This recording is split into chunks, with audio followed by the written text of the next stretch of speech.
आज के इस वीडियो में हम इंग्लिश का ओवरव्यू करने वाले हैं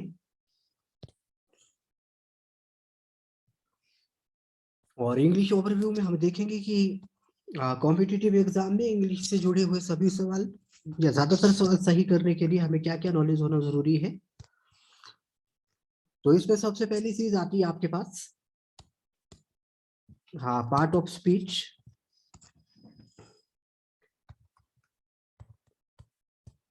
पार्ट ऑफ स्पीच में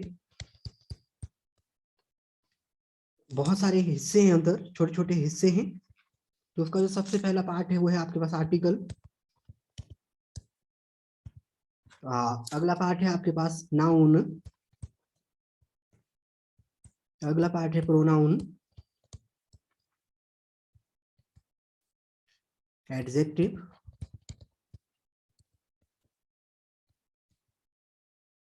वर्ब, एडवर्ब, कंजंक्शन,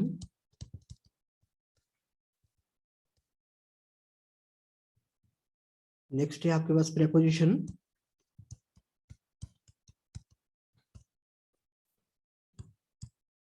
और नेक्स्ट है आपके पास इंटरजेक्शन। ये पार्ट ऑफ स्पीच के मेन हिस्से हैं।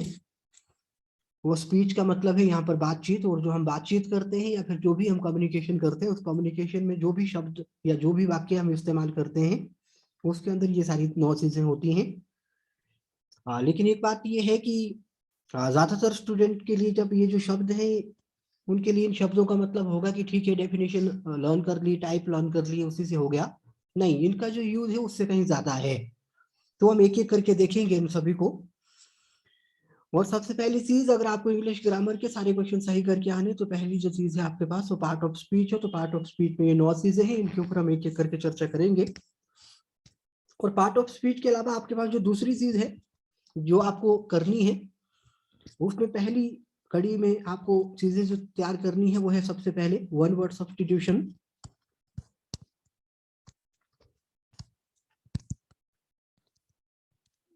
One word substitution. दूसरी चीज है आपके पास antonym and synonyms.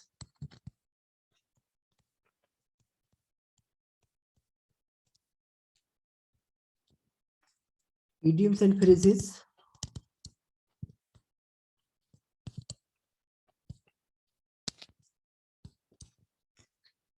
proverbs,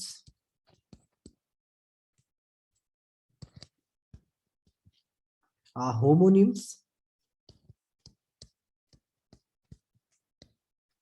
and heteronyms।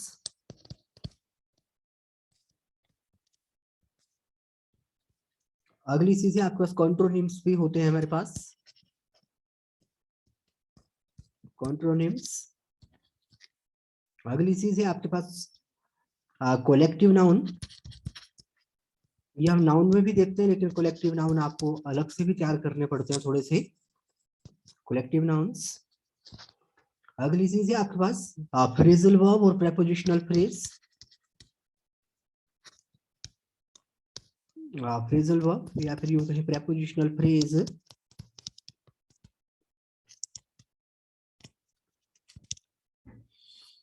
young one of animal and their groups, young one of animals and their groups। तो ये दूसरी कड़ी है इंग्लिश ग्रामर के सारे क्वेश्चन सही करने के लिए। आपको ये जो चीजें हमने यहाँ पर बताई ये भी आपको तैयार करनी पड़ेंगी अलग से। और उसके बाद फिर इसकी तीसरी कड़ी शुरू होती है।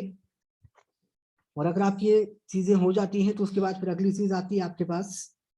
उसमें सबसे पहली चीज है सब्जेक्ट वर्ब एग्रीमेंट।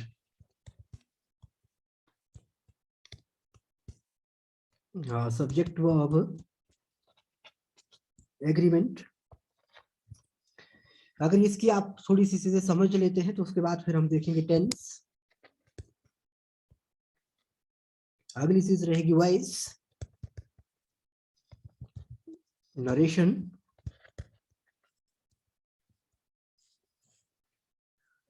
और फिर अगर आप ये सारी चीजें देख लेते हैं तो उसके साथ फिर हम देख सकते हैं कॉम्प्रिहेंशन।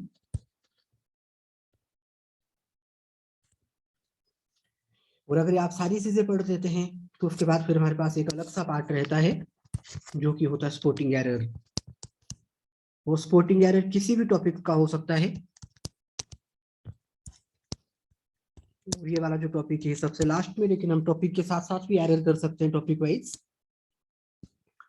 लेकिन ओवरऑल अगर आप ये सारी चीजें कर लेते हैं एक एक करके तो आपके जो ज्यादातर क्वेश्चन सही होने के चांसेस वो बढ़ जाते हैं। और ये जो हमने यहाँ पर नाम डिस्कस किए, इन्हीं नाम के साथ हम कुछ और चीजें यहाँ पर देखते हैं। तो मैं सबसे पहले आर्टिकल के साथ ले चलता हूँ आप लोगों को।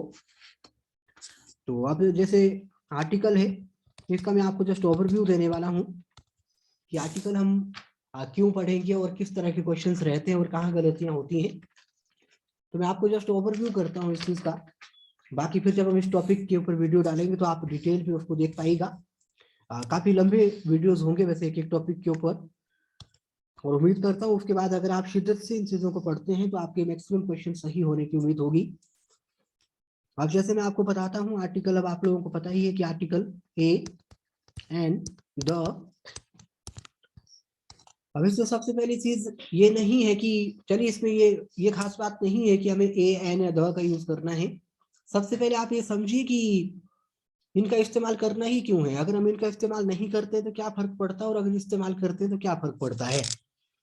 लेकिन अब सबसे पहली बात यह है कि अगर मैं मान लीजिए यहाँ पर इंग्लिश लिखता हूँ, अगर आप इसका ट्रांसलेशन देखोगे तो इसका ट्रांसलेशन होगा हिंदी में अंग्रेजी। और अगर मैं यहाँ पे लिख देता हूँ द इंग्लिश, इसका मतलब होगा अंग्रेज। मतलब आर्टिकल के लगने और आर्टिकल के नहीं लगने से इतना फर्क पड़ता है।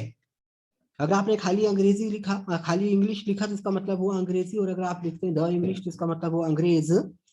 मीन टू से कि जब आप किसी भाषा के साथ आर्टिकल का इस्तेमाल करते हैं तो होता क्या है कि जिस भी जगह पे, जिस भी रीजन में या जिस भी देश में वो भाषा बोली जाती है वो उस देश के नागरिकों को डिनोट करती है या उन लोगों को डिनोट करती है जो उस भाषा को बोलते हैं।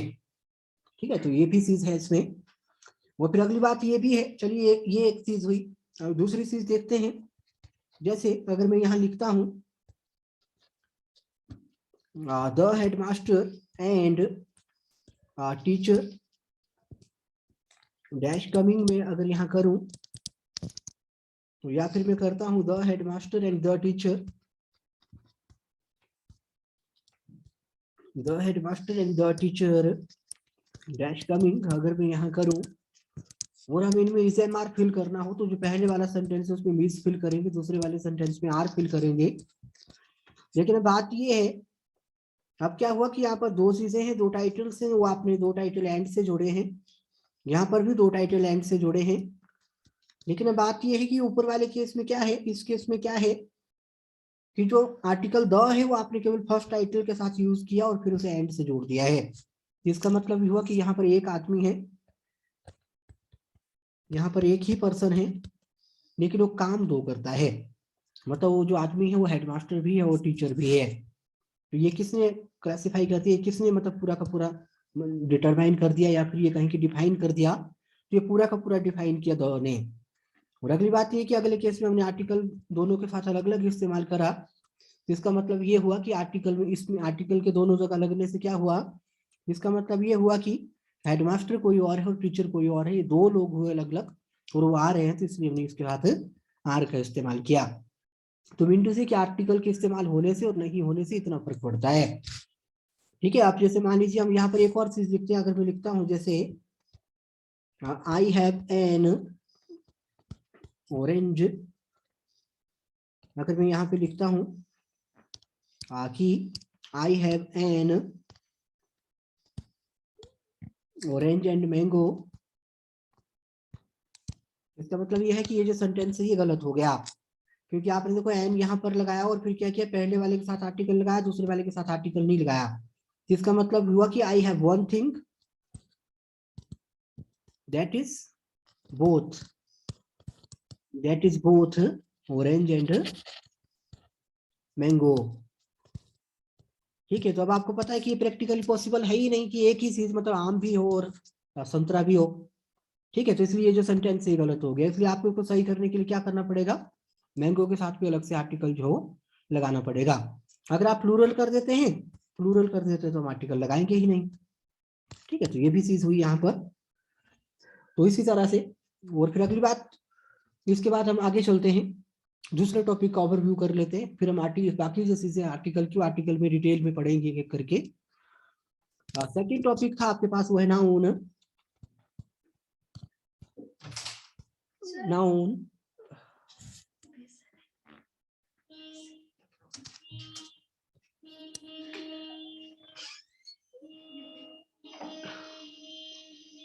हाँ जी, अब बोलो, अब बोलो।